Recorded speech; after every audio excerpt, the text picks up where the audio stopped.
Hello, welcome to Loremaster's Lair. I'm your Loremaster, and today we are stepping outside Paizo's comfort zone. With the last Omen's Impossible Lands coming out this month, we're not only going to be dealing with powerful magic and undead rulers, unforgiving wastelands and fantasy gunwalks, but we are also dealing with influence from the East. So let's do a few episodes looking at Eastern culture. To start off, today let's look at a country standing between Jomade and Vudra, the Islands of Iblydos. This is another history-style episode, kind of, so hope you enjoy. Iblydos is an ancient nation. So ancient, much of its early history and interactions with ancient kingdoms has been lost to time. As the Cyclopean nation of Galgon was in decline, many of the non-bloodthirsty cyclopses instead came to Iblydos, where they settled in among the early people there. In exchange, they provided a power which allowed the mortals of the region to reach greater heights than they had imagined they could during their brief lives. Myth-speaking. Myth-speaking comes when a cyclops uses its powers to tell the future, to instruct the people of Iblydos on how they can complete mythic acts in order to gain mythic ranks. And so grew the tradition of these champions, known as the hero gods of Iblydos, to stand above the others of the island, often being made in charge of the various city-states which make up the island. All things considered, the actions of the hero gods tend to be, well, varied because they are just normal humans given the powers of a god, or lions, or weapons. Hero gods can be anything. Either way, depending on the heroes, the island has been shaped generation after generation. But then, say it with me, Eridan died. Thousands of catastrophes happened around the same time, with one of them being the end of reliable prophecy. And that includes myth-speaking.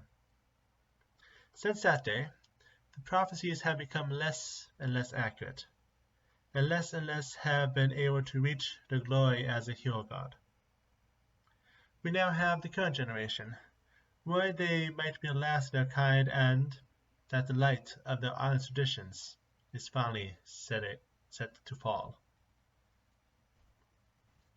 Now that is actually all we have in terms of history. We have never stepped foot on Iblydos except for a single city. However, since I don't want a 3-minute video, and because I have planned this video out beforehand instead of just going in with a wing and a prayer, I have planned to look at the 5+ hero gods that we know of. Shall we start? First is Fuzmiria, the Divine General. She became the captain of the guards of the city of Liakora, and she spent her days simply doing her duties protecting her city, though some saw this as ignoring the prophetic blessing placed upon her by the Cyclops. But her destiny one day found her when the monster Usmariku destroyed the city, and she fought the creature to give the town time to evacuate. She disappeared for 10 years, only to resurface with her hero god powers. She continues to command the people of her new home of Iliosos, and has them continuously train, knowing the monster that destroyed her home can just as easily attack this city at any moment. Also a resident of Iliosos is the hero god Keksiomedes.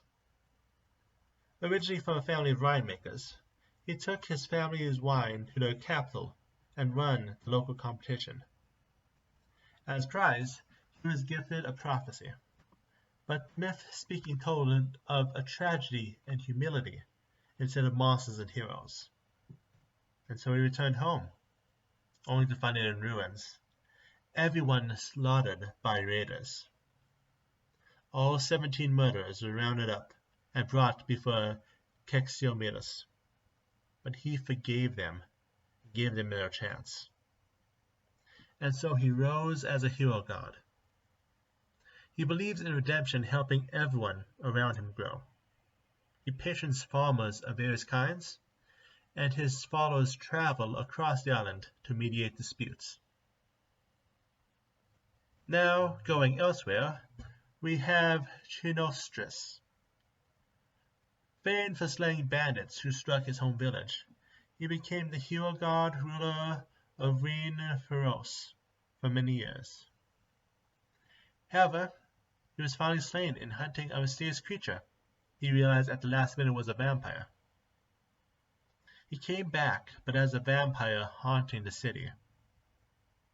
Though his first target is Elithur's city, so he's still strongly worshipped. His religion is a strange one, with both good and evil followers, representing the faith in what he once was, and those who worship the monster he is now. Speaking of worshipping monsters, the harpy Ecriathea once charmed Cyclopses to grant her a prophecy, which she used to become the bane of all monster slayers. When she died of old age, she instructed her followers to consume her body, so that she might one day be reborn through their descendants. Throughout history, 6 such monsters have been born with mythic powers, and have been lauded as Ecriathea's reincarnation.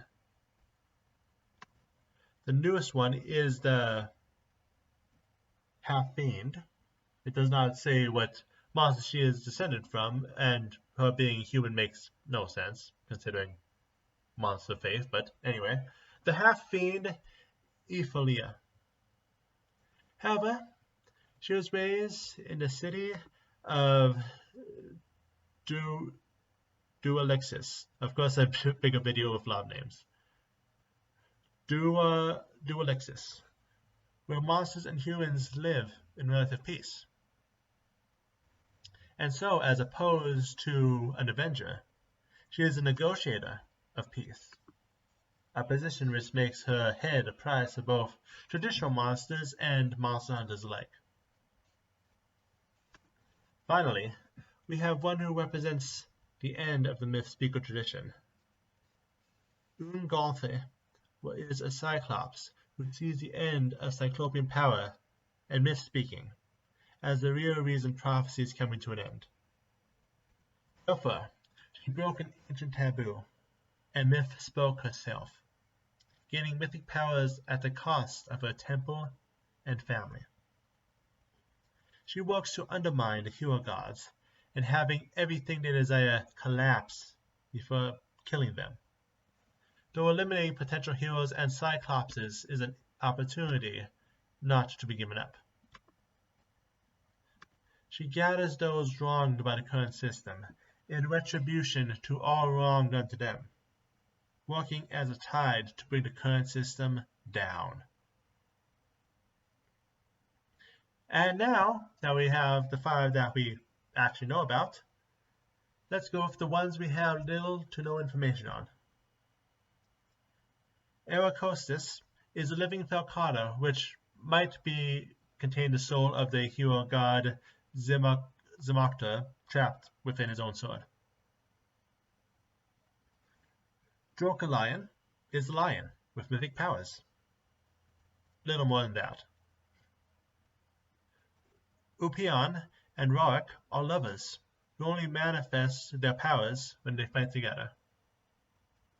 Finally, Farimia is a deity of ports and lighthouses, whose focus is getting all living myth speakers to work together. And that is everything we know on Iblydos. We'd like more, but there is not much of likelihood of us stepping outside of the inner sea region except a few times each edition. And Iblydos is probably not the top of the food chain for what Pies is turning out. I think it was just this last week that we got, no, it was the week before we got the small teaser of the upcoming Dwarven book, so. And either way, I had an excuse to talk about foreign deities, which is always a plus for me. You know how I love my deity videos. So let's do more next time, but with someone much more familiar. See you then.